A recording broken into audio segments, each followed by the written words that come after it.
ছাত্ৰ ছাত্ৰীসকল আজি মই তোমালোকক নৱম শ্ৰেণী ডিব্ৰুগড় ডিস্ট্ৰিক্টৰ বছৰীয়া পৰীক্ষাৰ ৰুটিনখন ভিডিঅ' আকাৰে দিবলৈ গৈছোঁ। তোমালোকৰ ইয়াৰ আগতো তোমালোকৰ ভিডিঅ' দিয়া হৈছিলে, গতিকে আগৰ যেহেতু তোমালোকৰ ৰুটিনখন পষ্টপন কৰা হৈছিলে, গতিকে এতিয়া তোমালোকৰ আকৌ নতুন ঘোষণা কৰিছে। গতিকে এই তাৰিখে তোমালোকৰ পৰীক্ষা হ'ব।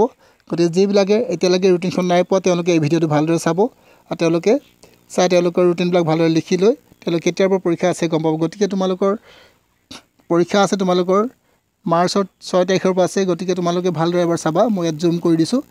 প্ৰথম দিনা তোমালোকৰ আছে 6 তাৰিখ বুধবাৰ, তোমালোকৰ সেইদিনা তোমালোকৰ ইংলিছ আছে। তোমালোকৰ ৰাতিপুৱা 9টাৰ পৰা আৰম্ভ হ'ব 12টা বজালৈকে। গতিকে প্ৰথম পৰীক্ষাটো পালা। ইয়াৰ পিছত তোমালোকে চাবা 6 তাৰিখ 8 তাৰিখে তোমালোকৰ আছে, তোমালোকৰ 7 তাৰিখ বন্ধ আছে আৰু 8 তাৰিখে তোমালোকৰ ছ'চিয়েল চায়েন্স আছে। ইয়াৰ পিছত তোমালোকে নেক্সট চাবা 12 তাৰিখে, তোমালোকৰ 12 তাৰিখে কি আছে, 8 তাৰিখে তোমালোকৰ ছ'চিয়েল চায়েন্স আছিলে। গতিকে 12 তাৰিখে তোমালোকৰ মঙলবাৰ পৰিছে, সেইদিনা তোমালোকৰ 9 তাৰিখ 10 তাৰিখ আৰু 11 তাৰিখ তোমালোকে 3 দিন বন্ধ পাবা। তাৰপিছত তোমালোকৰ অংক গণিত বিষয় আছে, গতিকে মেথমেটিক্স লিখা আছে, চাই ল'বা ভালদৰে।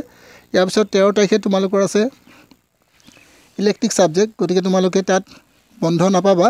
12 তাৰিখৰ পিছত 13 তাৰিখে তোমালোকৰ ৰেগুলাৰ পৰীক্ষা আছে। গতিকে সেইদিনা তোমালোকৰ যিবিলাকৰ হিন্দী আছে তেওঁলোকৰ হিন্দী হ'ব, যিবিলাকৰ জিঅ'গ্ৰাফী আছে জিঅ'গ্ৰাফী হ'ব, যিবিলাকৰ এডভান্স মেথছ আছে তেওঁলোকৰ এডভান্স মেথছ হ'ব। ইয়াৰ পিছত তোমালোকৰ 15 তাৰিখে পৰীক্ষা আছে, 14 তাৰিখে তোমালোকৰ বন্ধ আছে। গতিকে 15 তাৰিখে তোমালোকৰ কি আছে, MIL আছে। MIL মানে হৈছে তোমালোকৰ মডাৰ্ণ ইণ্ডিয়ান লেংগুৱেজ, বা যিবিলাকৰ অসমীয়া মিডিয়ামৰ ল'ৰা ছোৱালী তেওঁলোকে অসমীয়া ছাবজেক্ট আছে, যিবিলাকৰ ইংলিছ মিডিয়ামৰ ল'ৰা ছোৱালী তেওঁলোকৰ ইংলিছ ছাবজেক্টটো আছে, যিবিলাকৰ হিন্দী মিডিয়ামৰ হয় তেওঁলোকে হিন্দী ছাবজেক্ট আছে। গতিকে ইয়াৰ পিছত তোমালোকৰ 16 তাৰিখে পৰীক্ষা শেষ হ'ব, সেইদিনা তোমালোকৰ আছে 16 তাৰিখৰ পিছত তোমালোকে বন্ধ নাপাবা। 16 তাৰিখে তোমালোকৰ ছায়েন্স আছে। গতিকে ভালদৰে তোমালোকে এতিয়াৰ পৰা প্ৰিপেয়াৰ কৰা যাতে তোমালোকৰ পৰীক্ষা ভালদৰে পৰীক্ষা নম্বৰ পাবলৈ সক্ষম হোৱা।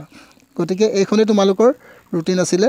যদি তোমালোকে মোৰ ভিডিঅ'বোৰ চাই উপকৃত হ'ব পাৰিছে তেতিয়াহ'লে মোৰ চেনেলটো এবাৰ ছাবস্ক্ৰাইব কৰিবা, লাইক কৰিবা আৰু শ্বেয়াৰ কৰিবা। আজিলৈ মই তোমালোকক ইমানতে এৰিছোঁ, নেক্সট ভিডিঅ'ত আকৌ লগ পাম।